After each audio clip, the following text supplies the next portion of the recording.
Welcome to the ANNA newly updated CKD modules that address nursing care of the patient with CKD in any setting. I am Leslie Dinwiddie, project leader for these modules. Today, it is my great privilege to introduce our author and presenter of the 6th module, Kidney Replacement Therapy, Home Dialysis. Lisa Kester is a renal nurse practitioner at the Washington University School of Medicine in St. Louis, Missouri. In addition to her work with these modules, Lisa is an author of chapters on home dialysis in the ANNA core curriculum, has been a local chapter officer for ANNA, and given numerous presentations at ANNA meetings. Great. Thank you, Leslie. I welcome everyone to this presentation. I'm very excited to be, first of all, part of the CKD modules. Secondly, to give a presentation on something that I am tremendously passionate about. When it comes to dialysis, kidney replacement therapies, I feel that education is powerful and that all patients should be educated to make a choice when it comes to kidney replacement therapies. So as Leslie said, thank you for attending. This is Module 6. And again, it's kidney replacement therapy and home dialysis we're going to focus on today. So in loving memory of these modules are dedicated to Sally Burroughs Hudson, she was a past president of ANNA and definitely a fierce proponent of continuing education for nurses of all backgrounds. So again, this is CKD Module 6, which is kidney replacement therapy, focusing on home dialysis. So our objectives today are to basically, what I want to do is define home dialysis, first of all. So I'm going to define it and then list the different type of home dialysis options. Once we have a capture of that, then I'm going to describe what home dialysis is. What are the benefits of home dialysis? Why would we even educate patients about home dialysis? What are those benefits? And then, of course, the challenges of doing home dialysis, choosing home dialysis.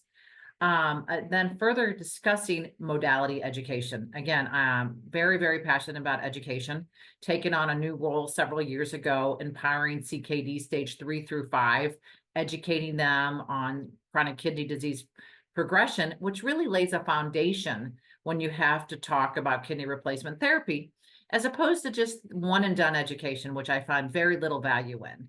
And then, of course, we're going to go over different other options.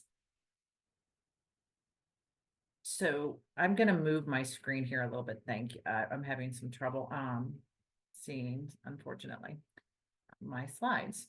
I apologize for that. So looking at CMS, when we talk about information when it comes to chronic kidney disease and understanding modalities and all treatment choices. So conditions of coverage is pretty clear. I'm going to tell you right now, since 2008. The patient should be informed of all treatment modalities and settings, including but not limited to transplant, home dialysis modalities, which encompass, of course, home hemo, peritoneal dialysis, both forms, whether it's CAPD, which is continuous ambulatory peritoneal dialysis, or what we refer to as CCPD, which is continuous cycling peritoneal dialysis, and of course, in-facility hemodialysis options. Home dialysis means dialysis is performed with little or no professional assistance by a patient and their care partner with kidney failure or their care partner who has completed appropriate course training. I changed that up. I'm not a big fan of caregiver, and I know this was done in 2008, so I didn't want to change it up in quotations, but I really believe that when you do home dialysis, you're partnering in care, number one, with the patient as providers, but their families are partnering in care. And so calling them giving care is, I find it just better related to partnering with care. So when we take a look at a history of home dialysis, in the 1960s, we saw advancements in dialysis technology. What were these advancements? creation of the long-term vascular access creation for hemodialysis, which is also referred to as HD when you look in the literature, dialysate proportioning systems for hemodialysis. We did acute peritoneal dialysis and the catheter placements, which is referred to as the Tankoff catheters. And then we saw in the 60s the commercial dialysate for peritoneal dialysis, and then the automated machines with safeguards. Advancing into the 70s, we saw an increased access to care. So what happened in 1972? This is when Medicare program for coverage of kidney failure as a disability. So we had, it's called the ESRD Medicare Act. Prior to that, patients who needed dialysis had to sit in front of a committee and deemed eligible for dialysis. But 1972, it opened up the gates to allow patients to do dialysis, kidney replacement therapy. At that time, before 1972, 40% of the 11,000 patients were dialyzing self-care at home. This was all before 1972. And advancing into the 1980s, we saw the rapid expansion of science and industry. Again, continued advancements with peritoneal and hemodialysis technologies. And there was a growth in self-care programs achieving excellent outcomes. The 1990s, we saw hemodialysis and peritoneal dialysis self-care programs. They became stagnant overall. This was due to the lack of referrals and the convenience of assisted care. And how do I define assisted care? I defined assisted care as in-center hemodialysis. So we just saw a larger penetration of in-center hemodialysis units opening up, and providers felt more comfortable putting patients in the chair of an in-center hemo unit over doing self-care at home. In the 2000s, we saw increased mortality and morbidity of assisted in-center hemodialysis. And more frequent hemodialysis plus self-care showed improved outcomes. So we saw that if patients could do dialysis at home, it created better outcomes. And then we saw technological advancements leading to the advancements in what we refer to as self-care. And again, I find that we don't promote enough self-care in dialysis itself. So in 2011, we hit the bundle. It's called the Conditions of Coverage Bundle, CMS Bundle, which provided financial incentives for self-care and home dialysis. So we definitely saw an uptick in home dialysis penetration. In 2019, President Trump at the time established an executive order. This was very, very exciting, which announced to increase preemptive transplant and home dialysis incidence to 80% by 2025. And I'll be showing you some USRDS slides showing that we have not achieved that goal, considering we're close to 2025. In 2020, CMS issues final rule for these ESRD, which is end-stage renal disease treatment choices, which are ETC models. And those became effective in January 1st of 2021. And again, trying to promote a better utilization, a better promotion and penetration of home dialysis. And then in 2020, we hit obviously the COVID pandemic, which highlighted increased safety for kidney failure patients doing home dialysis. So the patients who were doing home dialysis, they felt more secure as opposed to sitting in a dialysis unit during the COVID pandemic. And we did see an increase as well. So going on to what I talked about earlier, which was the USRDS data. So this is the United States Renal Disease data, and it's where we have a collection of all the numbers, as I call it. So this first slide is looking at incident patients. So these are new starts and focusing on new starts to home dialysis. And this was between the years of 2011 to 2021. And this is the latest and greatest data. So as you can see in 2011, we had about 7%, close to 8% of patients who, once they started dialysis, went straight to home. And as you can see, by 2021, we saw that hit about 14%. So these are new starts. They never go into in-center hemo. They go straight to a home dialysis. When I decided to chunk this up, looking at peritoneal dialysis and hemodialysis, when you look at, again, the data from 2011 to 2021, just focusing on new starts for PD, if you can see new starts for PD back in 2011, again, about 8%. And again, in 2021, about 12.5 to 13%. This is for new starts to PD. And I'll further elaborate on this. When we take a look at new starts for HHD, remember, back in 2000, when our program at Washington University School of Medicine started for HHD, there was only 4 home hemodialysis programs in the United States at that time. So there was less than 0.4% of patients on home hemodialysis. So if we take a look at, in 2011, again, we're about a 0.5% in 2011. And we didn't see much of a growth for incident patients. It went up to be about 0.6, 0.7%, starting straight from CKD, not on any other modality.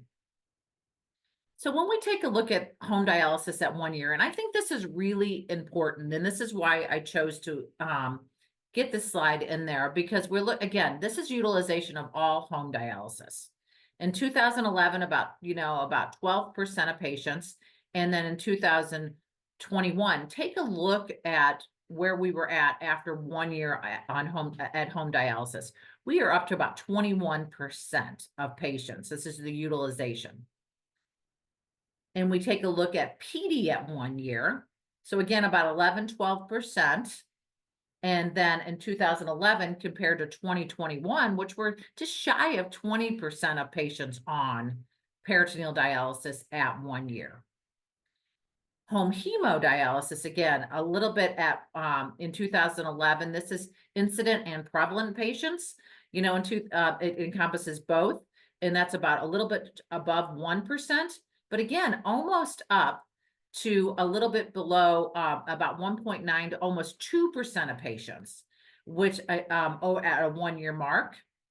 And when we take a look at the prevalent patients, these are patients who are not new to dialysis, have been on dialysis. 2011, we were hitting about 10%, and we're about 14.5% of patients right now. And this is prevalent home. And if then you chunk it up into PD prevalent, a little shy of 10%, greater than, and we're about at 12%, 13% right now. HHD, though, this is what's pretty astounding to me, and is that, again, prevalent patients in 2011, we were greater than 1%, around 1.3, 1.4, and now we've achieved something that we had not achieved in so long, ever, except for before 1972, which was home hemodialysis for patients who were greater than about 2.2% of prevalent patients. So when we look at years between being diagnosed and CKD stage 5 requiring dialysis, which is ESRD, and home dialysis, as you can see in the blue, it's peritoneal dialysis. In the red, it's home hemodialysis. At this graph, it goes number of years. So it's less than 1 year to 5 years. And then we have the So as you can see, there's a higher penetration of who are greater than less than 1%. Less than 1 year at about 80 something percent on PD versus 40%. Again, as we talked about. And then as we can see at the 5 year mark, we see an increase with home hemodialysis versus PD. So what we're finding is home hemodialysis patients, they don't necessarily start on home hemo, but they lean towards home hemo after experiencing a different modality such as PD or PD or in-center hemo. So what are the characteristics of our home dialysis, of the USRDS population look like just in general? And again, this is looking at PD, home hemo, in-center, nursing home dialysis, and of course, transplant. As you can see, the largest chunk of people doing peritoneal dialysis are between the ages of 45 and 64. The largest chunk of patients doing home hemodialysis, again, are the ages 45 to 84. And in-center, the same way. Nursing home, obviously a different population. We see 75 or greater. And of course, with transplant, we see the largest population between 45 and 64 years old. So looking at it a little bit differently, and again, USRDS 2023, we have about 14%, 14.6% of our patients doing home dialysis. All comers, PD, HHD, different forms of PD. Our prevalent population per USRDS was 78,787 patients, and home dialysis is growing, which represents, again, the 14.6%. PD patients are 12.2%, and HHDers are 2.4%. So these are the stats.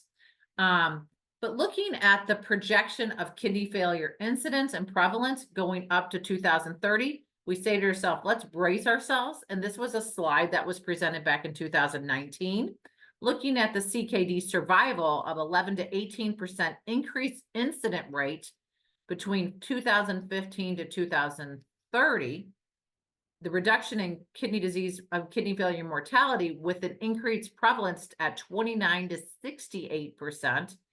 And the prevalence projected between 971,000 to 1.2 patients needing kidney replacement therapy in 2030.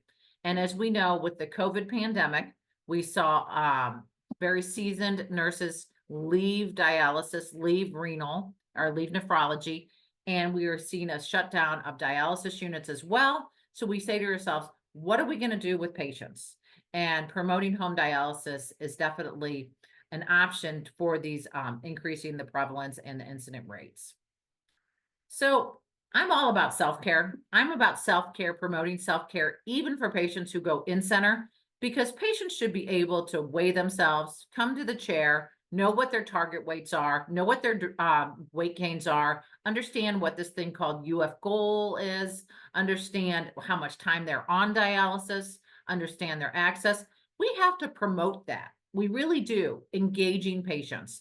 So looking at, again, CMS in 2008, a modality which introduces the patient into a continuum of care ranging from dependencies to independence. Such profound words there, from being dependent to being independent. Greater knowledge of the dialytic process itself is achieved. It is thus a means by which patients can again achieve an active and meaningful lifestyle associated with feeling of physical and emotional well-being. It's about quality of life for me with these patients. I'm straightforward. I talk about what's important to you, what's important to your care partners, so we can achieve this physical and emotional well-being, which I refer to as quality of life. So the theoretical basis for home dialysis basically this is Dorothy Oram, 2001. As nurses, we should be well aware who Dorothy Oram is. And of course, when I went into my master's program, went to nurse practitioner, really hyper-focused on Oram's theories. And a patient wishes to care for themselves. We should allow patients, we should engage patients to care for themselves. Why? Well, we want a restoration to health and well-being. What we realize is achieved more quickly and in a manner when patients are actually able to engage in their care for themselves. There's three requisites we look at. Look at developmental and health deviations. And if these are not met, then we refer to this as self-care deficits occur. And as nurses, we should be able to determine these deficits and define a modality to support these patients and their care partners. So when we look at home dialysis, what are some interventions here? First of all, when you take a look at in general, we're assessing, right? It's first line. We're assessing our patients. We're assessing our patients when they walk through the door, the first time we lay our eyes on our patients, verbal and nonverbal assessments. We are assessing for their interest and their desire to do self-care or home dialysis. We're trying to, number one, first assess their abilities and limitations for home dialysis and their care partners' abilities and limitations as well. Because what I found over doing home dialysis over the last 25 years, especially home hemo, is if they have support, we have to understand what that support is and what the ability and limitations of that support are. We need to provide recommendations after an assessment and conversation with these patients about, if we need to do some home modifications, because that could, that is always a factor. I always ask patients, where do you live? What does your house look like? Who lives in your home? I ask patients about, do they have pets? Do they have storage? And they're looking at me square going, why are you planning to decor my house? And I'm like, I'm not going to decorate your house. I just really need to know these things because it gives us a better idea. We then at that point, you set goals with patients and you develop an educational plan for patients and their care partners. So again, utilizing person-centered care for home dialysis. When it comes to nursing management, again, is teaching patients about all different kidney replacement therapies, modalities education, and this should start for sure in latest stage 4, if not stage 3B. This is where they get a foundation about their chronic kidney disease and slowing the progression, but it gives them a foundation of understanding what creatinines are, what eGFRs are, what does proteinuria look like, how am I progressing, what medication should I take to slow the progression, and then that way you're not taking a deep dive into, oh, you have to start dialysis. Because I'm telling you, patients won't call me back when I open with that. So we talk about, but when we talk about specifically after previous education, preferably, but again, that doesn't always happen because patients aren't referred to kidney specialists early on. They land in the ED and told they have to start dialysis. So providing dialysis modality education, and of course, kidney replacement therapy education, which is transplant education. And the purpose of this comprehensive evaluation is to develop a timeline. So if you start early in your education, if it turns out they deem themselves they want to do hemodialysis, then we get them in to see the surgeon, we get them vein map, we tell them to protect an arm. We do, if they want to do peritoneal dialysis, we go that route with surgical evaluations, IR, which is interventional radiology evaluations. We talk about the patient's role in this evaluation along with their family's role. And again, setting goals. Yesterday, I just educated a patient for nearly 2 hours. And this is what he said to me at the end. He goes, I was scared to come and see you, Lisa. But now that you've educated me, I'm not scared. I feel like I have this knowledge and it's given me some hope. Because before I was hopeless and I was scared. But now I feel empowered. And that's what education does to people, patients, care partners, is it empowers them to allow them to set goals and create strategies. So benefits of home dialysis. So, of course, I find it a win-win, of course, for home dialysis because we have benefits such as the clinical outcomes, the patient convenience, which is so very important for patients. And of course, the payer economics, because if the payers are not viewing this, unfortunately, as an economical, achieving higher economics versus in-center, then what I've seen over the last 24 years is providers will not push patients towards home dialysis. So again, benefits is patients feel a greater sense of control. You have a patient who's sitting in center, they feel like they've lost all control because they're told when to come in, where to sit, who's going to stick me. They lose all control walking through those doors. So again, promoting self-care in center hemodialysis can be achieved as well. It provides independence and flexibility. It allows patient to easily or maintain their employment status, or if you have a patient who's in college, to keep continuing with their college education. I am seeing so many more patients who have early on kidney disease, have been transplanted, now coming back to dialysis, who are college aged. It gives them an increased sense of well-being, increased adherence, fewer restrictions when it comes to diet and fluid. Less medications for home dialysis, of course, better ease of travel, increased survival, and a safer environment, especially which we focused on during the COVID pandemic. So when we take a look at survival across all modalities, if you look at if you go to the left-hand side of your screen, we look at 88% of our conventional patients. This was done, and this is USRDS 2000, a bit dated, but still very relevant.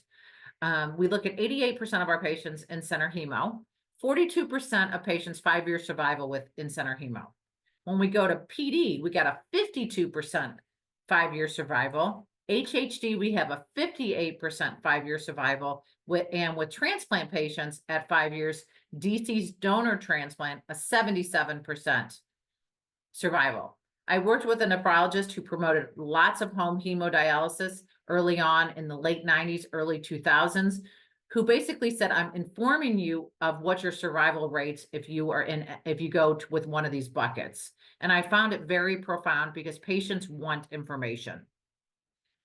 So if, again, here I'm tooting my horn, talking to you saying home dialysis is just so great. It empowers patients. It gives them control, better adherence, less dietary restrictions, less meds, better ease with travel, convenience. Why in the world aren't more patients doing home dialysis? To the core, I really feel it's lack of early education about treatment modalities. Because if a patient hits the ER, and they're told they have to go on dialysis, if I try to educate them at that point, they're so uremic, they're so scared that nothing is getting through. If I get a very late referral to educate a patient who is stage 5, which means your eGFR is 14% or less, and they're already experiencing some uremic symptoms, it is challenging to educate patients to get through to patients because they're not feeling well and they're again scared, feeling hopeless. We just have what we could refer to as an automatic in-center hemodialysis start. It's been the norm. After 1972, when the end-stage renal disease Medicare program kicked in, 40% of our patients were on home. As you saw our numbers, less than 10% were on home back in 2011. So you say to yourself, why did we have 40% before? And then at, years later, we saw a decreased penetration. Again, it's about awareness. It's about education. Urgent Start PD is gathering favor, which is great. That means if you have a patient who is indecisive about what modality they want to go on, and they think they want to do PD, we can start PD in the hospital, and then they go to a PD program and do Urgent Start. It avoids catheters in the chest, CVC placement, protects the central vessels, puts patients directly in with their PD modality and keeps them safe in self-care modes. I want to attribute one thing that is not on this slide is what we've seen over the last several years is these transitional care units. So if a patient is very indecisive about modalities, they can go to a transitional care dialysis unit or to a transitional care dialysis station in an in-center unit. Yes, they're doing hemodialysis, but they're getting intense education about modalities. And many studies show that 40% of those patients will choose a home dialysis if they have this intense education early on hemodialysis in transitional care units. So what are some of the challenges to home dialysis? Of course, there's the physical setup, personal hygiene, making sure the home is appropriate, it's clean. You need to have a reliable source of electrical power. We have to assess if there's any impaired cognitive faculties, mental health diseases, and of course, non-adherence with just doing home dialysis. Sure, if you have a non-adherent patient in center or a non-adherent patient who doesn't follow up with CKD, those patients should not be ruled out for home dialysis. Those patients, especially from the in-center worlds who aren't coming to dialysis, just might need some control, and home dialysis provides that for them. So the importance of of chronic kidney disease education, these studies will show you when a patient is educated about dialysis options, nearly 45 to 60% of those patients will choose home. So again, allowing education, allowing these patients, giving them the education, but again, it cannot be one and done education. So the effectiveness of CKD education changes the distribution.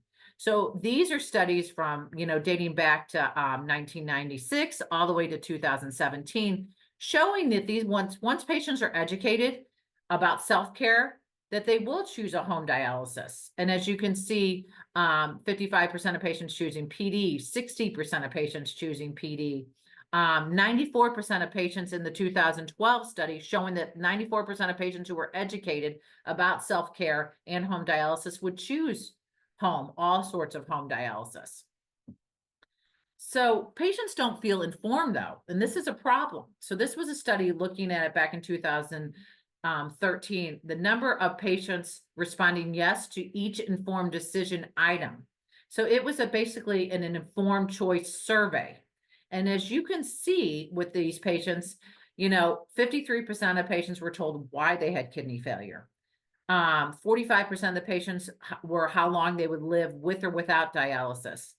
82% of patients reported that it was important that they learn about the dialysis of the rest of their lives until you receive a kidney transplant. So again, very interesting about, are they informed about dialysis? But when we inform providers, this is you and me, this is nephrologists, this is, the community, renal community of healthcare providers. Nephrology professionals would choose home dialysis themselves. Brigida Schiller showed that 600 nephrologists were surveyed, and if they had to do kidney replacement therapy, and specifically dialysis, 90% of them would choose home. So again, taking a look at this. But however, most nephrologists rated HHD was the most underutilized versus PD when it came to dialysis modality options. So what do patients want to know? So again, another survey about how patients truly want to be informed about home dialysis. So this is looking at CMS conditions of coverage. Patients want to know, what are the side effects of dialysis modalities? What of the options? How does it impact my quality of life? What is the bodily impact of the kidney replacement therapy I choose? And what is the survival data? So if we know these things, this is what patients want, we need to include this when we're speaking about each modality option. So there are great resources out there, and I'm going to toot the horn of Home Dialysis Central because, again, I met Dory Chattel, who runs Home Dialysis Central, probably in the mid-2000s. And this website was developed to raise awareness of the use of peritoneal dialysis at homedialysis.org. And then it branched over into transplant and home dialysis. So again, this is an opportunity for all comers. When I say all comers, patients, patient care partners, dialysis providers, nephrologists, nurses, social workers, dietitians, PCTs, patient care associates, technicians, to go onto this home dialysis website and peruse all the available resources out there. Early on, once home dialysis started to catch the fever, as I call it, there was resources from Home Dialysis Central that were provided. And it was called the Match D. And many organizations still use this Match D. And basically, it was to help guide the interdisciplinary nephrology team to identify and assess candidates for home dialysis therapies. So going through this, it's wonderful. And you can go on homedialysis.org/match-D to go through all these different buckets, the green, the yellow, and the red. And this is just taking a look at specifically peritoneal dialysis, but they have one for every modality. Advancements is Kidney School. So this is kidneyschool.org, and it's an interactive web-based learning program designed to help people learn about and understand kidney disease. I have the renal fellows, our kidney fellows, who train with us, and the residents go through this because it is so important to understand what is out there for patients. And if you, as a provider, don't know what is out there, how can you educate patients and their care partners? So again, more and more resources out there.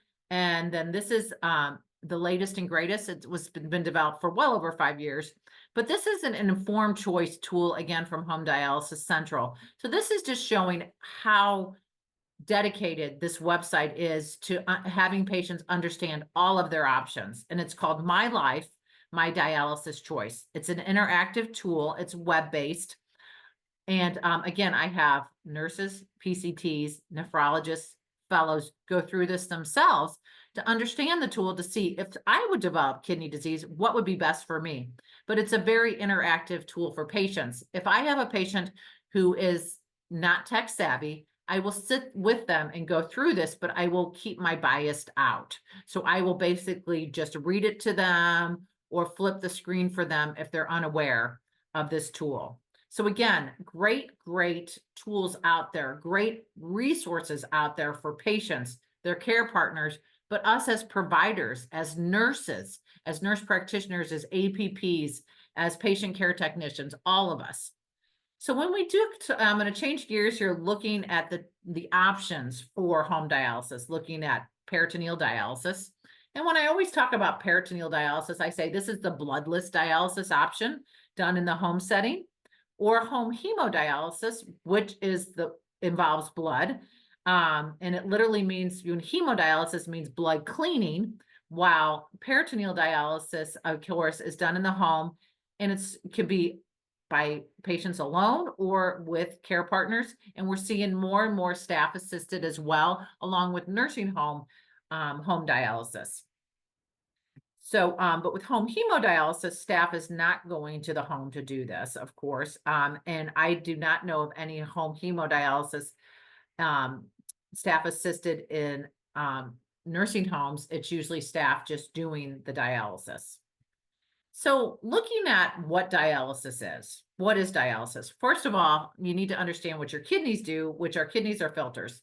So if you understand what the kidney does, then it's easy to understand what dialysis is.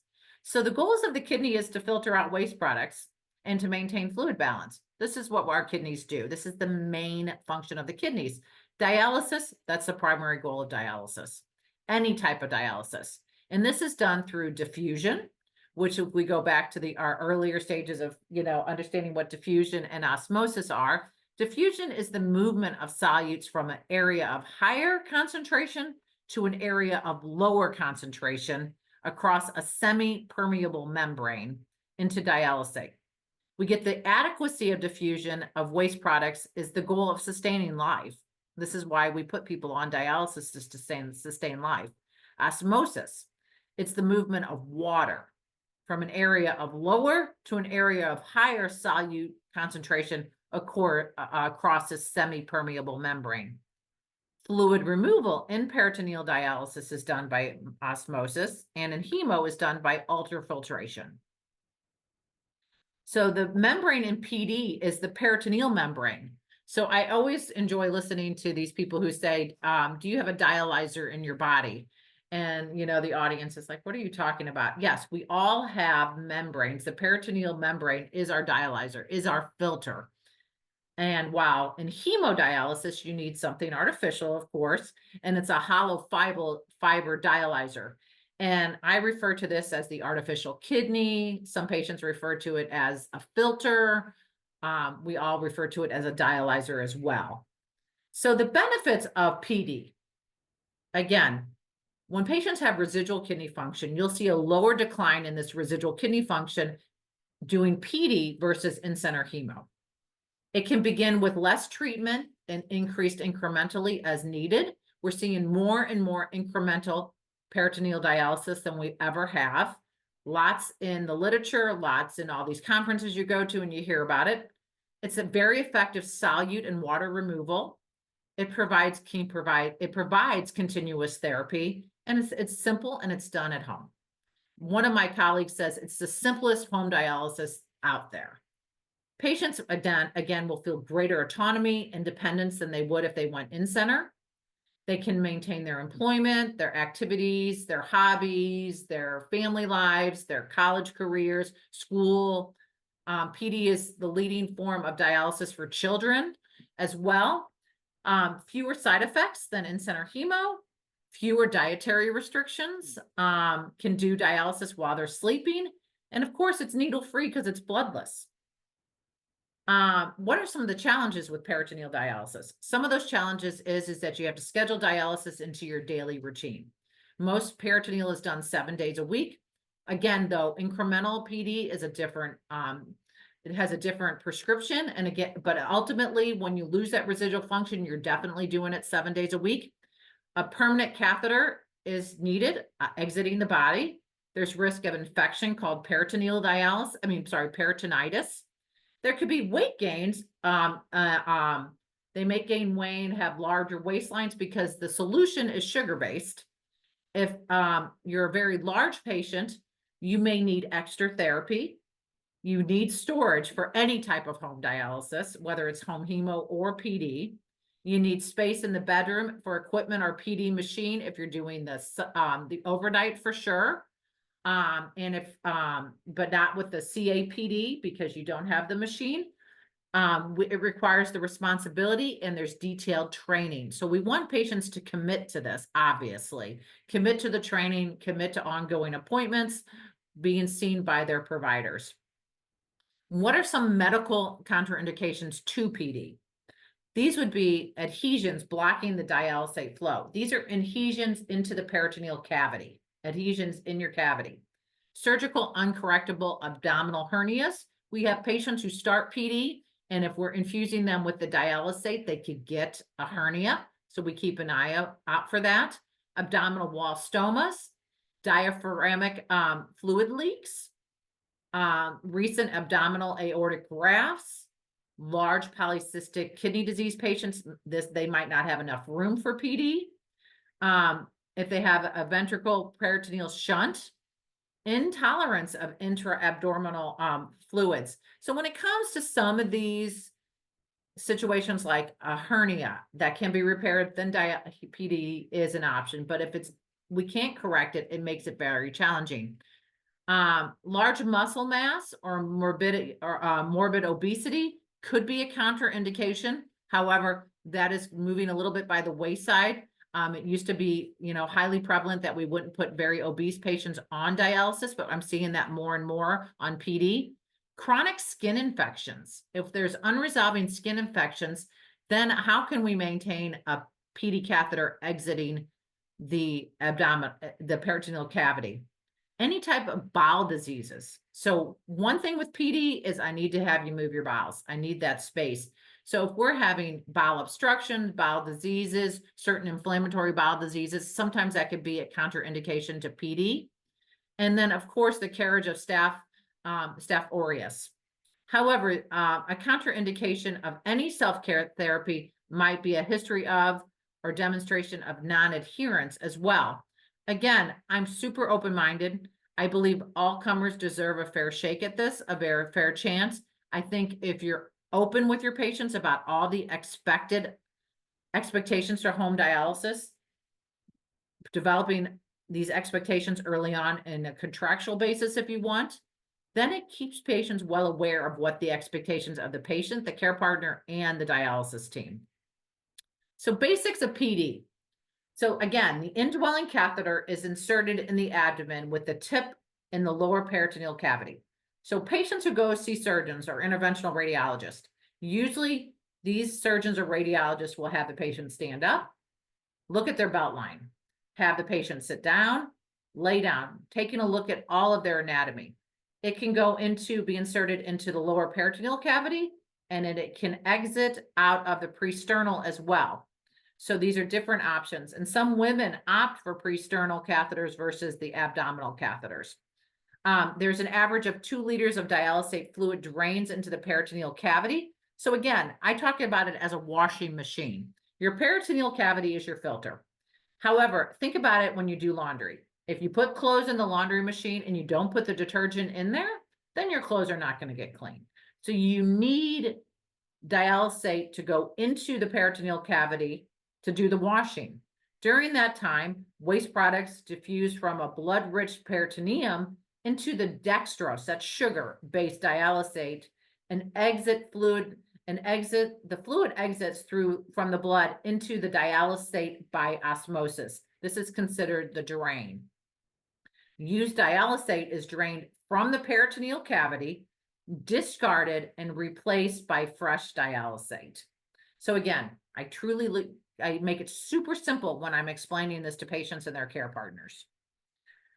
So 2 different types of PD catheters, 2 basic styles of PD catheters, as you can see demonstrated here. You have the straight and you have the coiled as well. And then we have the PD catheter that exits, and we have a permanent catheter. And then on the right side of the screen, as we see, we have a transfer set. And then that transfer set is connected to the actual PD tubing for the CAPD, which is the continuous ambulatory, or the continuous cycler, which is the CCPD. We change transfer sets according to the calendar, but there's a disposable cap on the transfer set that comes off so we can connect to the tubing. I mentioned 2 different types of PD. Continuous ambulatory, CAPD. This is the manual method by gravity. I use that word gravity a lot with patients. They seem to understand it versus manual method. Or automated peritoneal dialysis, or CCPD, which is when you go on a cycler or a machine. It's the assisted method. Some patients refer to this as evening or nocturnal. I do it overnight on my machine, as they call it. So CAPD is performed by the patient manually 4 to 5 times a day. Initially, though, when you have a lot of residual function, you can do 2 exchanges, maybe 3 exchanges a day. I tell patients this is not the prescription. This is a generalization. It's not what everyone does, because some people will get very frightened of having to do 3 to 4 to 5 exchanges a day. Fresh dialysate, again, the detergent, it dwells in the peritoneal cavity for 4 to 6 hours during the day, and then we put one in overnight for a longer dwell. An empty bag or a fresh bag of dialysate is attached to the patient to the catheter by using this Y connector to the tubing and the PD catheter. The dialysate in the patient's abdominal cavity or peritoneal cavity is allowed to drain into an empty bag. And fresh dialysate solution is then infused back into the peritoneal cavity. Each exchange takes about 20 to 40 minutes, depending on the patient. So when we're looking at that cycler dialysis, the continuous CCPD or APD, it uses a machine called a cycler to do the exchanges for patients. So this can be a bit more attractive to patients who don't want to do those exchanges during the day. However, in our program, we always teach patients how to do exchanges, because if there's an electrical problem or a power problem and we need patients to understand how to do exchanges, we teach them how to do that. It's usually done at night, and it can be done at different times at night. Some people think, oh, is it right at nighttime? I have some patients who get on it after dinner and stay on it till like 2 in the morning and disconnect and sleep the rest of the time. So again, it's very individualized care. It may include a long daytime dwell, depending on their residual function and their adequacy of dialysis. The cycler is programmed depending on what type of transporter a patient is, 3 to 5 cycles. Each cycle lasts anywhere between a minimum of an hour and a half up to 3 hours. And single daytime exchanges can last, that means where they're keeping their dwell in, for 12 to 16 hours. But I tell patients, depending on your residual function and your adequacy, that you might not need a dwell during the day. You might be dry during the day. So these are some of the options that are out there when it comes to peritoneal dialysis machines that are FDA approved. And of course, what happens with this, patients need to wear masks. There's hand sanitizer. We teach patients how to wash their hands diligently. We use UV light to show patients how ineffective hand washing can be unless it's done appropriately. There's PD solutions. There's a clean lap pad or table pad. We have drain bags, drain lines, sterile caps. For the cycler, we have these cassettes and tubing. And of course, we have a documentation log, but that has been changed now more into what we can do with watching our patients, what's happening through the internet, through web connections now for documentation. The PD prescription, surgical assessment, and a catheter placement. This is usually done outpatient. We have our patients do preoperative care before they get that PD catheter. We have actually our patients go through a bowel prep before PD catheter insertion. We teach them what's going to happen the day of PD catheter insertion, what's going to happen afterwards, post-operative care. We talk about initiating PD and self-dialysis training. So most of the time in patients, we want 4 weeks of healing with these PD catheters before they're being used. We talk about the prescription, the number of daily exchanges to achieve what we refer to as adequate dialysis. We take a look at the diet, the medication, lab testing, and of course, post-training clinic visits. We have an introduction to the whole interdisciplinary team. That's our PCTs, that's our dietitians, that's our social worker, and our team of nurses, and of course, the nephrologist. This is all PD prescription. This is what involves PD prescription. So when we talk about training of PD, again, talking about the catheter, accessing the catheter and the connection, we talk about the dialysis solution system, how to connect. We talk about, dialysate in the patient's abdominal peritoneal cavity to drain into an empty bag.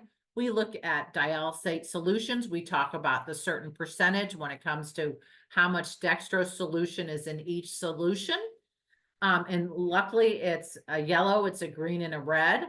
So it makes it very simple for patients. We talk about how do you connect? How do you disconnect? We talk about accessing and disconnecting using aseptic technique. We talk about the home environment. We talk about closing the doors. We talk about the ventilation system.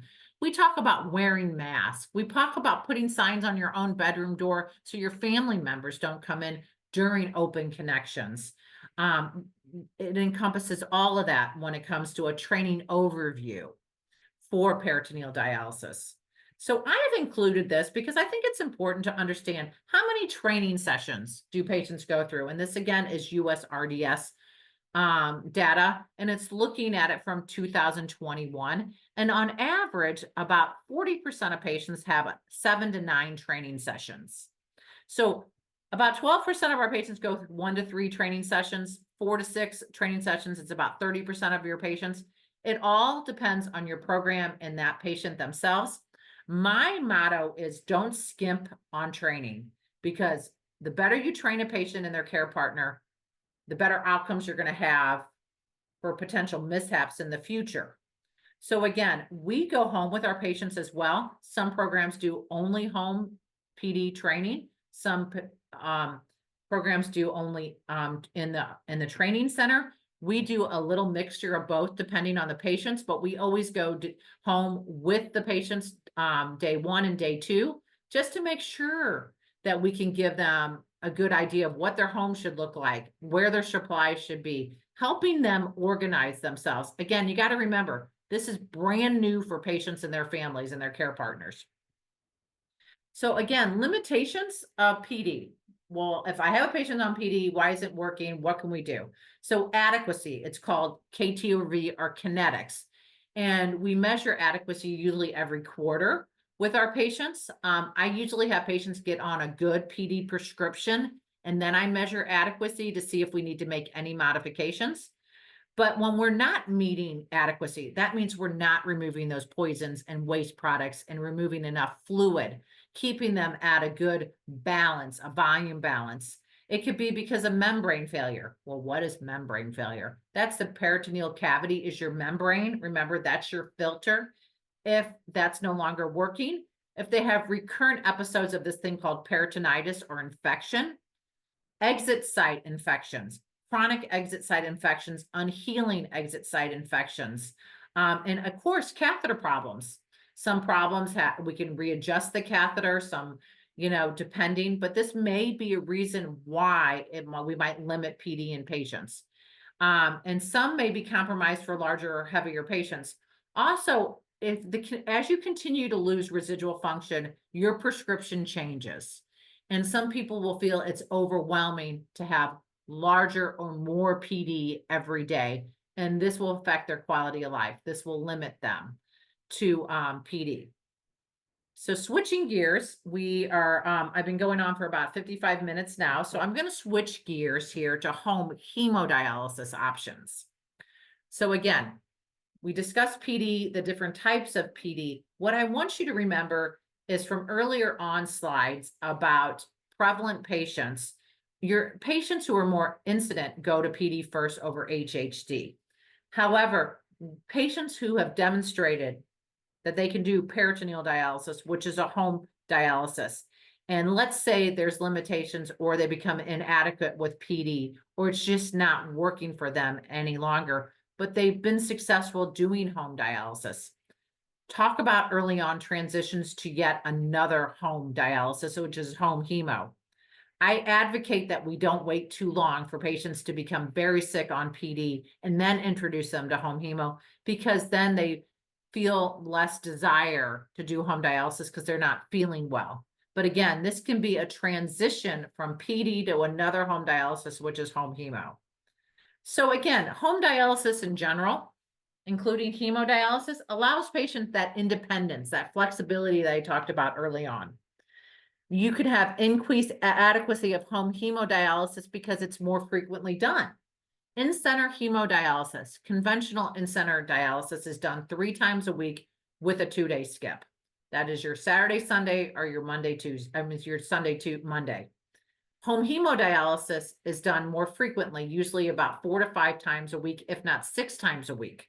On average, home hemodialysis patients do home hemo 4.7 times per week.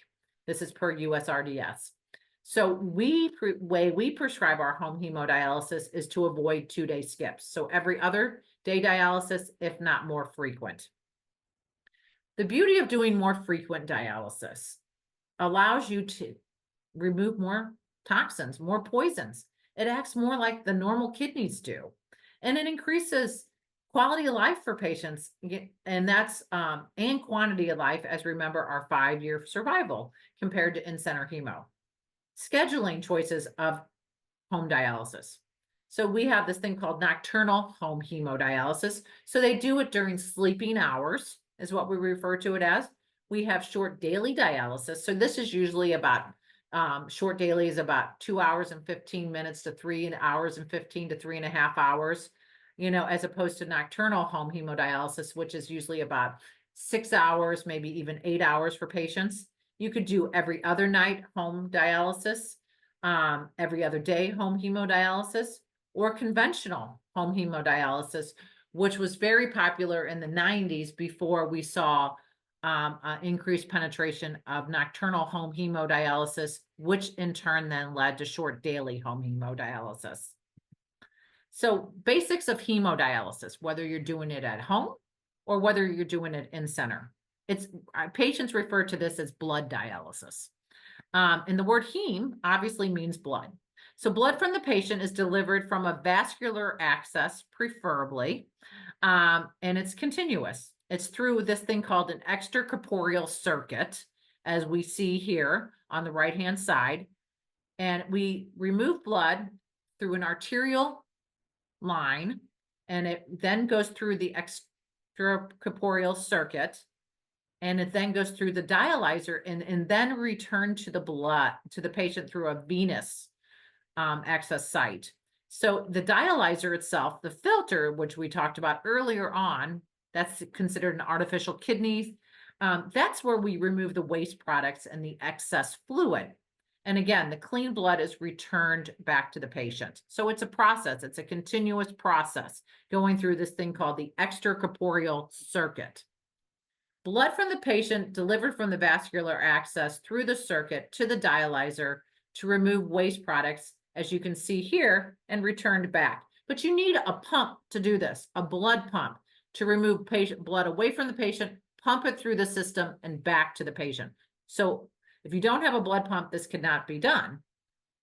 Home hemodialysis or hemodialysis machines that are out there FDA approved are these, as you can see. So you have conventional home or in-center external machines with an external dialyzer, or we have machines with internal dialyzers or external. These home hemodialysis machines, the inception of the one on the right was in 2005, and it's portable, which is beautiful because then patients can put it in the trunk of their car. Patients can put it in a hard case and put it on a plane. They can go on cruises. They can go on vacations. It's portable compared to the one on the left-hand side, which is not portable, or in the middle, which is not portable as well. So what do these things look like in hemodialysis supplies? So we have a cartridge for one of the machines that we use for home hemodialysis. And of course, the tubing and the dialyzer, which is in the right upper hand corner. You need, if a patient has a fistula or a graft, which is a vascular access in their arm, we need needles. If they have a catheter in their chest, we need syringes, we need caps, we need tape, we need heparin. To conduct an efficient hemodialysis with an extracorporeal system or circuit, heparinization is key to keep the system coagulated. However, if you have patients who are allergic to heparin, there's different options as well to keep that system to keep his system, that circuit flowing, as I call it, to keep, to reduce clotting or thrombosis of the thrombosing of the fibers, excuse me, in the dialyzer. Patients wear masks. Of course, we teach hand washing and hand sanitizer. Some patients wear gloves. In our program, we don't have patients wear gloves. It all depends on your program. We obviously teach them how to clean their access with skin disinfectant or catheter limb disinfectant. And early on, we use documentation logs, but now with the advent of the internet, now we can record all of that on internet-based, web-based documentation logs, which is wonderful for us and the patients. So vascular access. Preferably, you want your patient to start hemodialysis with a vascular access in their arm, or depending, some patients have it in their thighs, depending on what their vascular is. The whole point is try to avoid central venous catheters so you can really, really protect those central vessels, as we call it. So explaining this to patients is challenging. I usually call it AV access. I refer to the AV fistula, where an artery and a vein are connected surgically. So there's nothing artificial that is put in your body. And I discuss it as there's a connection in the arm to an enlarged high flow vessel, which is your vein. And this is the site where we put two needles, an arterial needle to pull blood away from you to go through that extracorporeal circuit, and a second needle to return that clean blood back to you, which is called the venous needle.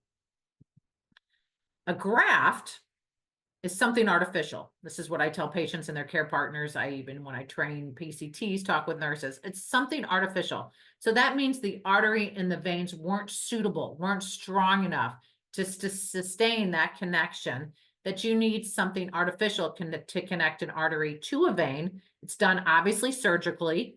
This is done outpatient as well, just to let you know, so you can tell your patients it's usually done outpatient. This is a synthetic tube. Needles are placed in the graft the same way, very similarly, the way they're doing to a fistula. You need an arterial needle to pull blood away to go through that extracorporeal circuit, and a venous needle to return that blood that's already been cleaned. So that's why you need this blood pump, pulling blood away from the patient, but then also returning the blood to the patient as well, that clean blood that went through the dialyzer. So 80% of our patients start with catheters, unfortunately. These are what I consider crashes into dialysis, unfortunately. So ideally, if a patient was seen by the nephrology team and routinely in a timely manner, and they decided to do home hemodialysis or in-center hemodialysis, we could refer them early on to a surgeon for vein mapping to look at those vessels and to get a placement of an arterial venous access, an AV access. That way they start hemodialysis with an access in their arm. However, as I stated before, 80% of our patients start with catheters, unfortunately. These catheters go through the central veins, as I call it. It's called a dual lumen tube, usually placed in the jugular vein, with the tip that goes right into the right atrium. Blood is removed, as you can see in this diagram on both of these. There's a red limb, I call it a limb, and that's the arterial limb. So blood is, you hook the patient up, arterial is pulled, goes through the circuit, return through the venous, much like we do with an arterial needle and a venous needle with an AV fistula or an AV graft. This is continuous for the dialysis. Again, we just try to avoid these as much as possible. That being said, when your patients need hemodialysis and they don't have an access, or the access is maturing in their arm, we will place these catheters. That also being said, you can do home hemodialysis with a catheter. There's some misconceptions out there that you have to have an access in your arm to start home hemodialysis, and that is a true misconception. So initiating hemodialysis with, with a catheter, we teach them how to scrub the hub, as we call it, per CDC guidelines. Patients are wearing masks. Patients are wearing gloves with scrubbing the hub. We depending on what your practice of your clinic is, some people and put heparin in the limbs of the catheter, and that has to be removed, while some units specifically just use saline, depending, but that also has to be removed. And then we flush with saline, and then we connect the catheter to the dialysis tubing on the machine, whether it's a home hemo machine or an in-center hemo machine, and then we initiate the treatment.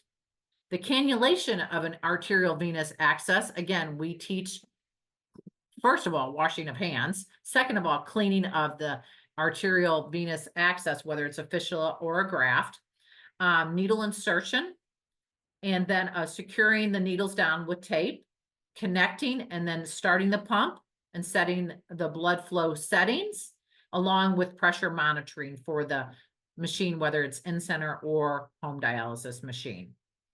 So how do you prescribe home hemodialysis? So again, what I tell patients is we first have to get an access, correct?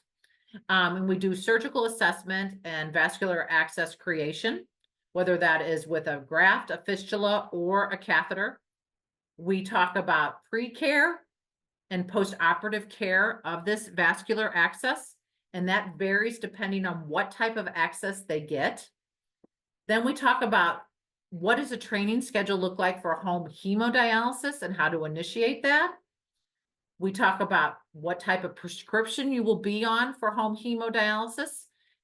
Home hemodialysis preserves residual renal function just like peritoneal dialysis. So when I have conversation and educate my patients about dialysis, and I talk about preservation of residual kidney function, I talk about both types of home dialysis to preserve that residual kidney function. I also talk with patients if they're already on the transplant list and need to start dialysis. Preservation of residual renal function is gold. Call it liquid gold, actually. And going on a more frequent therapy will preserve that versus going on in-center hemo. I also tell them that having more residual function, they do, it increases, they have better mortality and morbidity with patients. We talk about how frequently we should do this. Our program it depends. We're seeing more and more incremental home hemodialysis, just like we're seeing incremental PD. We start patients a little bit earlier on who have more residual function, so they might not need as much frequency compared to other patients. But routinely, patients are dialyzing anywhere between 4 and 6 times a week to meet adequacy. We talk about the diets. We talk about fluid restrictions. They're on more frequent dialysis. We have less fluid restrictions and a more liberalized diet, just like with peritoneal dialysis. We talk about blood pressure. We talk about medications in general. We see almost a 75 to 80% reduction in their antihypertensives when they go on home hemodialysis. We talk about labs. We talk about who's drawing these labs. They're drawing them. The patients are drawing them compared to peritoneal dialysis patients who have to come into the clinic for their home dialysis lab draws. We talk about what post-training dialysis clinics look like. We ask our patients for both PD and home hemo to be seen once a month in clinic, and they're usually seen by the interdisciplinary team.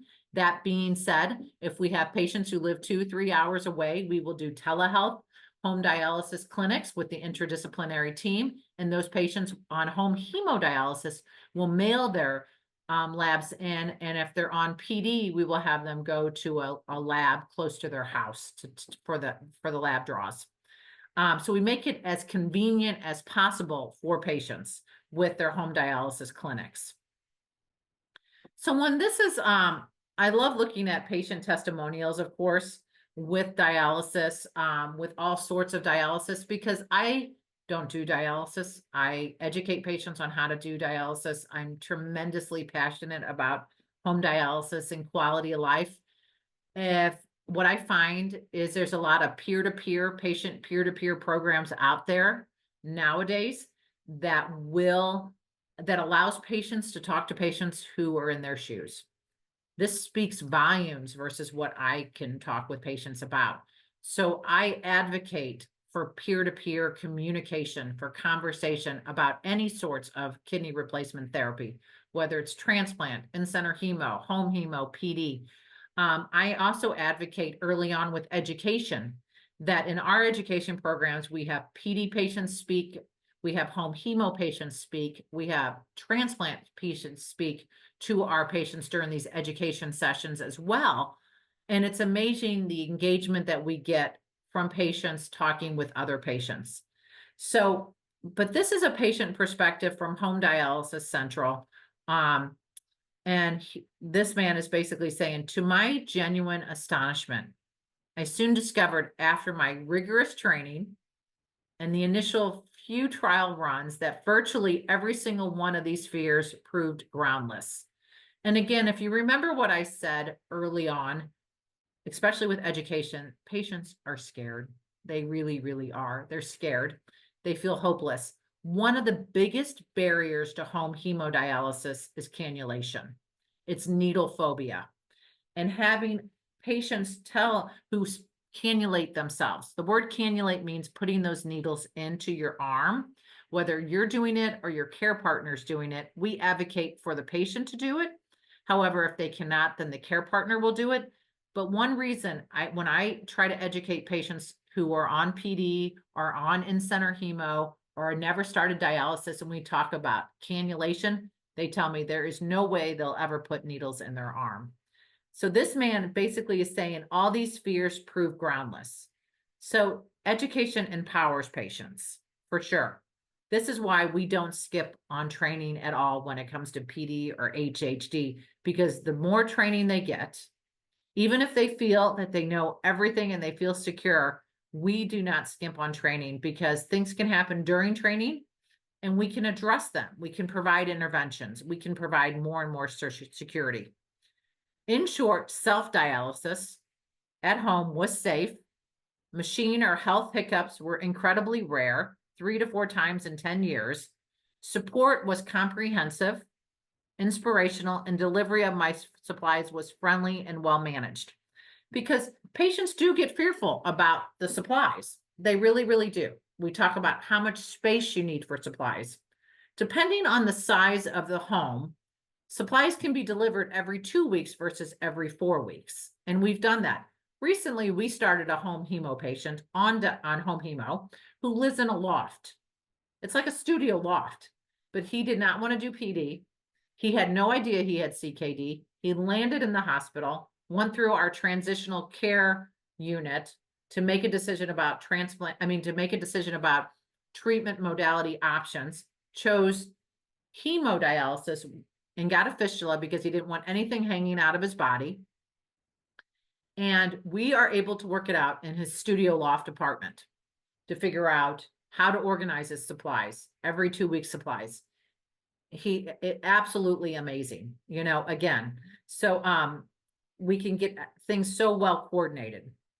So what's so vital is instilling patient confidence and support while they're on home dialysis. It can be exhausting doing home dialysis. I tell patients it's a part-time job.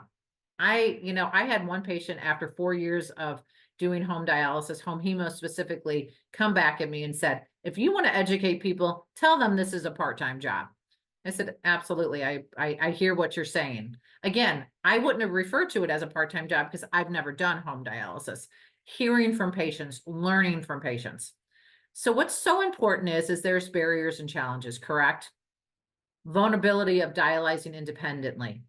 Home hemodialysis has been FDA approved for doing home hemodialysis short daily without a partner.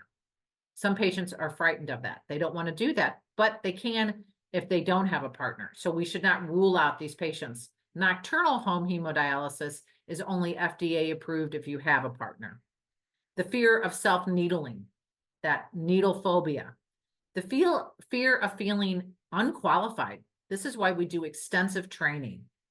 Anticipating catastrophic complications, and especially for the in-center hemo patients, because they've seen what happens on the in-center floor, and this is when it's monitored as opposed to doing it at home. I tell patients, you're going to be doing this yourself. You're going to make sure that everything is safe, that you do all these safety precautions. And we talk about that.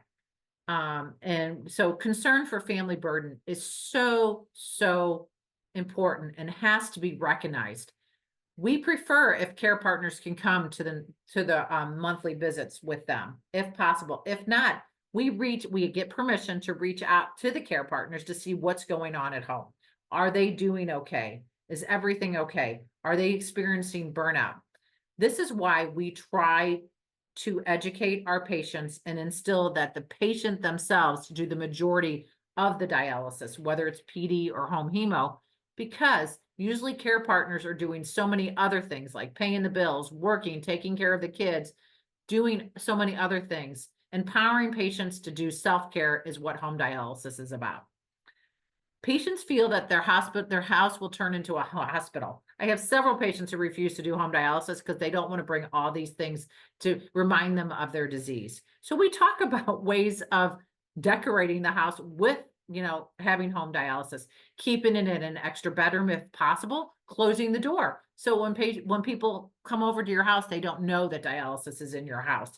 Very creative ways. There's books been written by care partners on how to, really decorate the house to make it look like your house is in a hospital.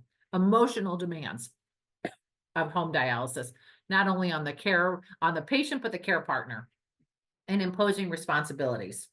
What is the responsibility of the patient and what is the responsibility of the care partner?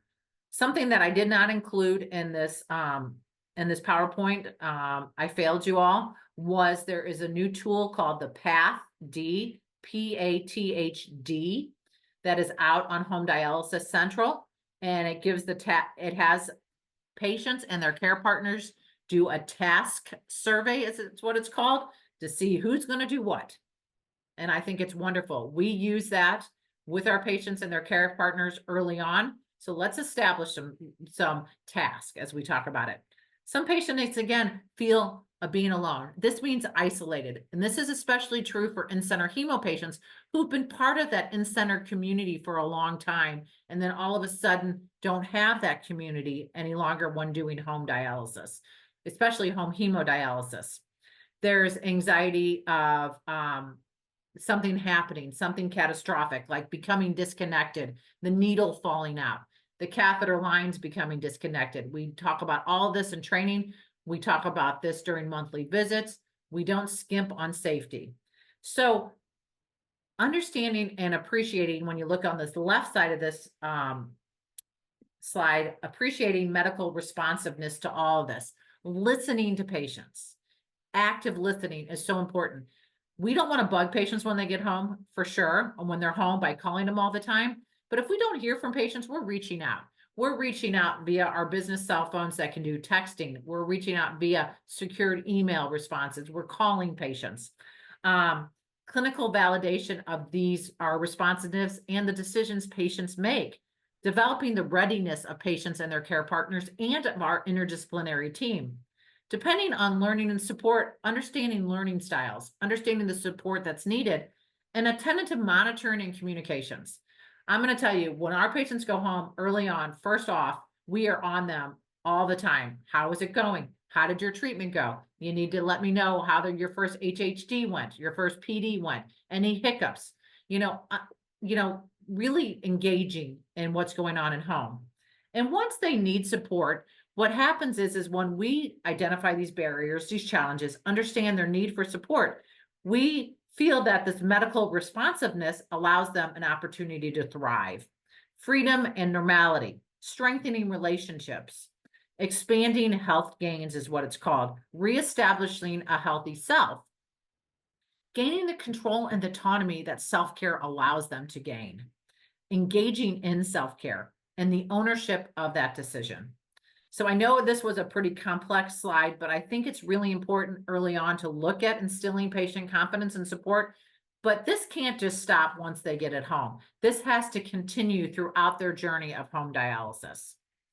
So barriers and challenges for home dialysis in general, there's, this implementing hemodialysis in the home. We look at what are the barriers to home hemo. We already talked about barriers to PD. Unstable medical conditions. This is arrhythmias that are uncontrolled. Seizure disorders that are obviously seizure disorders. Lack of suitable vascular access. So if we can't have a sustainable access, it is way challenging to do home hemodialysis. They might need to do PD. Unstable behavioral problems such as psychoses, anxiety, illicit drug use, alcohol abuse. We're looking at all of this at the beginning, and if anything develops during their home dialysis journey. Contraindications to anticoagulation use during dialysis could be a barrier. We use citrate, we use other medications if they have heparin allergies, depending. Conditions that may cause abrupt loss of consciousness, syncopal episodes, different things like that. We look at all of these. Candidates for home dialysis, home hemo. These patients who have severe apnea, your patients who have persistent hyperphosphatemia. More dialysis is better to remove phosphorus to control mineral bone disease. Uncontrolled ascites, getting more volume off in more frequent sessions. Refractory volume overload. 3 times a week is just not cutting it. Or if you have a patient who has nephrotic syndrome, low protein levels, needing to start dialysis, this modality is awesome for them because we can get fluid removed in a safe, gentle, effective manner. Difficult to control hypertension. As I stated early on, 80% of the blood pressure meds are discontinued through even during training of home hemodialysis. So getting them off of antihypertensive, controlling their hypertension, getting them to true target weight. Symptomatic hypotension, that means low blood pressure on in-center hemo. Let's see if we can give them a more frequent hemodialysis to control this. Inadequate control of uremic symptoms on conventional dialysis, these dialysis-induced symptoms. Not meeting adequacy. These patients are dialyzing 4.5, 5 hours in-center 3 times a week. Can we promote home hemodialysis for these patients? Excessive recovery times. On average, it takes patients about 4 to 6 hours to recover from an in-center treatment. Patients don't want to take that time to go home, eat, take a nap. They want to recover. They've come in for a cleaning. This, you'll see shortened recovery times on more frequent dialysis. Women who are pregnant or planning to conceive. This is especially a great therapy for right-sided heart failure patients. Qualities of potential home dialysis patients. They have to be physically and cognitively able to manage tasks of care or have care partners who can. It is a more extensive training than PD. It really is.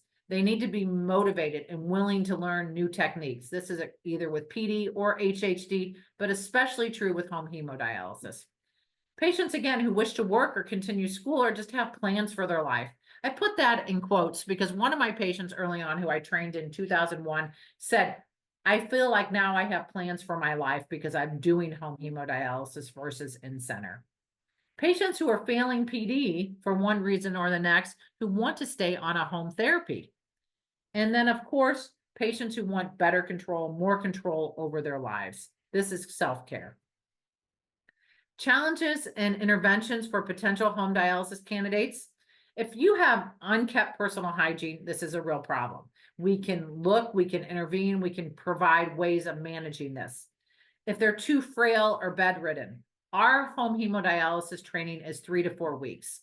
If they're frail or bedridden, they can't do that. So if they have a care partner, sure, we can train, and we've trained in the home for these patients who are frail or bedridden, but it's the care partner we're training to do this. Illiteracy. This is, we find ways of doing training with return demonstration, verifying learning, tape recordings, iPads, different ways of learning for these patients. And we also have patients who don't speak English. We are using translators as well for these patients, or we encourage patients who have care partners who speak English. Hearing impaired, we use lights, vibrations to alarms.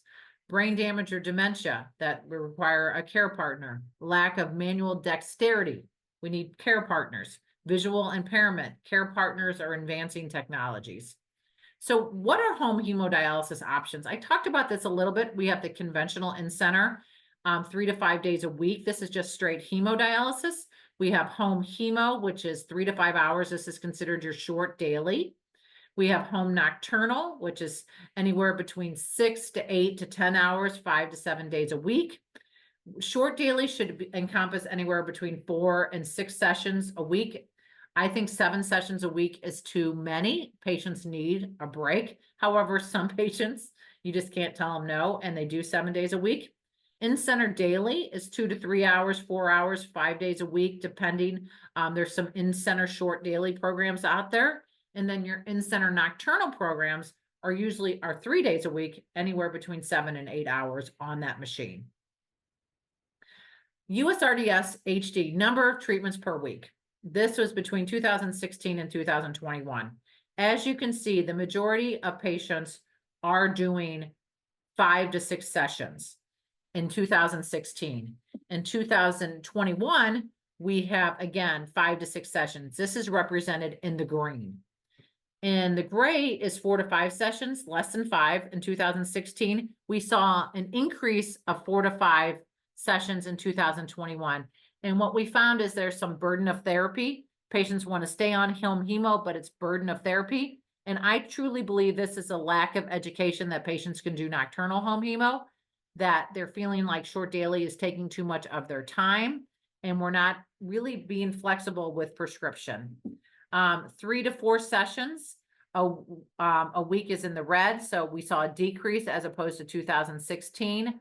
6 to 7 is in the blue. We saw more of that in 2016 versus 2021. The prescribed treatment hours per session per USRDS was, as you can see, the majority of patients are dialyzing anywhere between 3 to 3.4 hours. That's in the gray, and that's similar to 2016 to 2021. We have in the red 2.5 to 2.9 hours. As you can see, the distribution between 16 and 21. We see 4 to 6 hours. We saw a higher percentage of patients doing that in 2016 versus 2021. So I appreciate USRDS including this now. I think it's important for us to understand what our population is doing. So what's also interesting is the prescribed number of hours per week. This is the prescribers. So as it looks like, the majority of patients are doing 12 to 13.9 hours, which is in the gray. That is what is prescribed, compared to 14.6, between 14 and 16 hours a week, compared to 16 to 19 hours a week, which is in the light blue. I find it challenging for a patient to be on less than 10 hours a week of home hemodialysis, especially with the technology we have out there today, unless they have a lot of residual function. So, but if you think about it, a in-center patient usually dialyzes 3 to 4 hours a week. So they're getting anywhere between 9 and 12 hours. So if you have a patient who's on home hemo with the technology out there getting less than that, then that is a problem with the prescription for sure.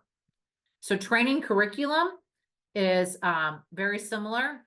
We talk about residual function. We look at the principles of dialysis. We look at infection control concepts.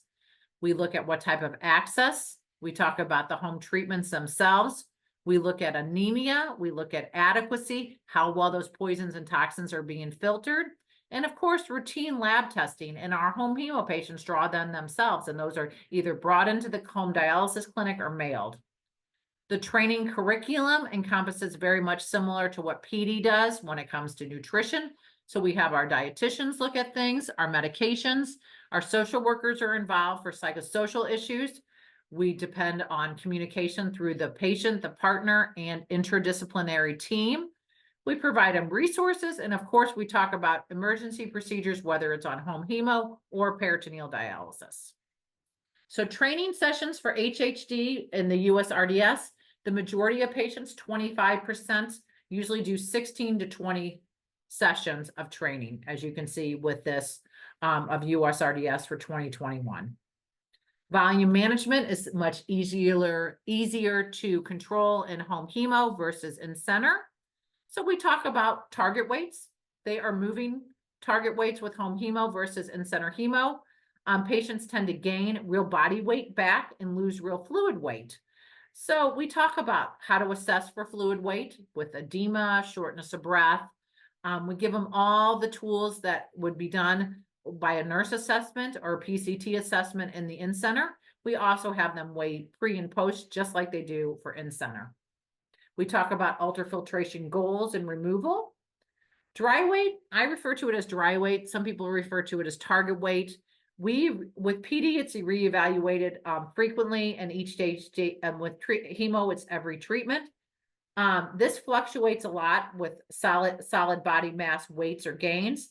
It also fluctuates a lot with if a patient was sick or not. So that's one thing that has to be highly recognized if they were hospitalized or sick and lost true body weight. But especially in hemo patients, we can still have some volume on. Too high means fluid is left in the body. That means it's called hypervolemia. Too low means that you're dehydrated. This is hypovolemia. Patients can get lightheaded, dizzy, hypotensive with hypovolemia. Hypervolemia is high blood pressure, edema, shortness of breath. We teach our PD patients how to assess for edema in their lower extremities. Do their shoes fitting too tight, or the belt loops needing to be opened more, or shortness of breath during activity. Nutritional guidelines for patients is all individualized, of course, but these are general guidelines for kidney failure when it comes to protein, potassium, salt, phosphorus, calories, and fluids. Fluids, it just varies based on their volume status and on their urine output, of course. Protein intake is vital for peritoneal dialysis patients, especially since they're getting dextrose solution. Potassium is different for all patients, whether you're on PD or HHD. It's definitely more liberalized when you're on a home therapy. Sodium is definitely based on their volume management and accumulation. Phosphorus, again, it's all individualized as well. So medication considerations. So we're considering the same medications, whether you're doing home PD or HHD. We look at anemia, because one of the functions of the kidney is to stimulate production of red blood cells. And when your kidneys don't work, we talk about anemia management. Home hemo, we look at blood loss, of course.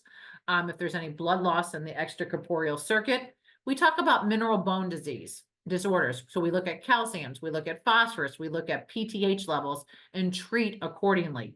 And we look at blood pressure management, high blood pressure management, more so in PD versus HHD patients, because we see more normal tension in HHDers versus PDers when we can't get them off of their antihypertensives. So anemia, again, we look at the lack of erythropoietin production. We look at ways to manage it through medications. We also look at iron levels. So we're drawing iron levels quarterly based on your unit's protocols, of course.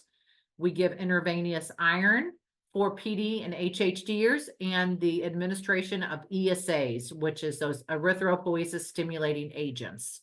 So we look at that. With mineral bone disease, we look at, of course, phosphate binders. We work hand in hand with our dietitian to manage what binders are tolerated. And when they're taken, of course, with the meals, we look at the dysregulation of the vitamin D, the calcium, the phosphorus. We look at parathyroid hormone levels and giving vitamin D analogs to suppress PTH. We look at giving calcium mimetics, which are only in home patients given orally, nothing IV like in the in-center unit. And of course, we do monthly monitoring of calcium phosphorus levels for sure, usually quarterly measuring of PTH levels unless we're manipulating vitamin D or our calcium mimetics. And then we'll do annual vitamin D levels for vitamin D deficiencies. Medication considerations with high blood pressure. We take a look at renin production and the fluid and salt retention. So if patients are demonstrating edema, we put them on, 2,300 milligrams or less of a sodium restriction. We talk about when to take medications, whether you're on PD and HHD. The timing of medications is more essential with hemo versus PD, of course. Fluid restrictions, salt restrictions. Fluid restrictions are definitely based on urine output, especially with our patients with residual renal function, or if they make no urine at all. Many medications out there need to be adjusted for kidney failure. This is definitely seen with CKD stages 3 through 5 to slow with progression of CKD, but it's especially important with end-stage renal disease, ESKD patients as well. We have to understand residual function. We have to understand post-dialysis dosing based on how medications are removed with dialysis. And this is some of the medications are antibiotics, seizure medications. We talk about not using non-steroidals in stages 3 through 5 off dialysis. If you have an anuric patient who has no residual renal function, they could use NSAIDs. We talk about IV dyes with patients with residual function, and of course, gout medications. When we talk about effective training programs, I'm going a little bit over here. We talk about, applied learning principles. You have to understand who your learner is for sure. You have to understand how they learn to develop a good learning program for each patient and their care partner, individualized. That being said, a lot of units do group training as well. We follow our plan and allow for daily checkoffs. This allows patients to understand expectations, timing, keeping a calendar. Where should I be on day 5? Where should I be on day 12? If I'm training a PD patient, where should I be on day 1 versus day 3? It gives them some reassurance, and positive feedback for sure. Support for home dialysis, we do home visits. Of course, we do them before we train our patients. We want to see what's going on in the home. We will go out to their homes anytime as needed. We always go home with our patients during the end of training, whether it's HHD or PD. We help them settle in. We do phone calls. We do telehealth. I find telehealth is great. They can walk around with their device, if it's a phone or an iPad, and we can see what the house looks like. We do clinic visits in person or telehealth. We always want to see our patients at least once in person every 3 months. We'll do telehealth, again, as I told you, on patients who live afar, but if they live afar, we still need to see the whites of their eyes once every 3 months.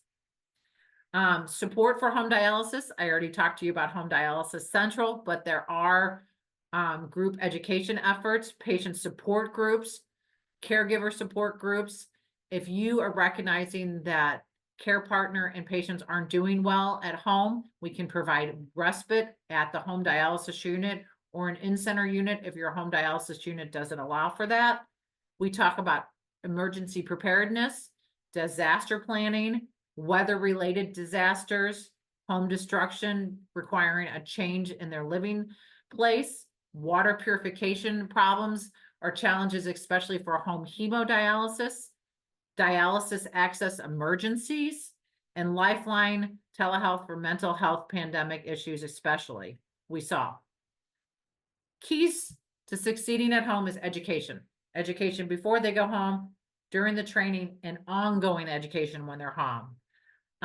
When asked what would make it easier to perform complex tasks like home dialysis, the most common response from survey participants was more and better instruction. Patients need better education about dialysis options, namely home PD and hemodialysis. Patients sometimes require assistance with cannulation or other procedures. This would empower many more patients to successfully utilize this modality. Education should be made available as early as possible, but also repeated frequently to ensure patients are able to make educated decisions as they learn better how to cope with their illness. And this is what, these are just some responses from patients again. So in summary, home dialysis offers kidney replacement therapy that provides benefits to patients for quality and quantity of life. PD is highly recommended to preserve residual renal function and vasculature. Home dialysis can preserve residual renal function. It can provide more adequate dialysis. It can also be a great modality for patients on PD who can no longer do PD. Home therapies keep patients safe at home. And we saw this especially during the COVID pandemic and through the use of telehealth, which was never done before 2020. And it's here to stay. Through early and targeted education, more patients could benefit from home dialysis. So again, I appreciate all of your time. This was CKD Module 6, which was the Kidney Replacement Therapy Home Dialysis module. I want to thank you for the care that you give our patients with chronic kidney disease and kidney failure, and for choosing to learn more about them and their therapies through this modality, because the first step is educating you, hence, so we can educate patients and their care partners. We do have be sure to check out the handout, which can be downloaded from the online library to access the following with slide images, printed narratives, case studies, post-test, references, and of course, glossary. And an acknowledgement to all the authors of our CKD modules, and a special shout out to Leslie, who is the project manager for these CKD modules. But as you can see, this is a list of all the authors and the reviewers of these modules. Thank you again for your time and letting me spend the last hour and 40 minutes with you.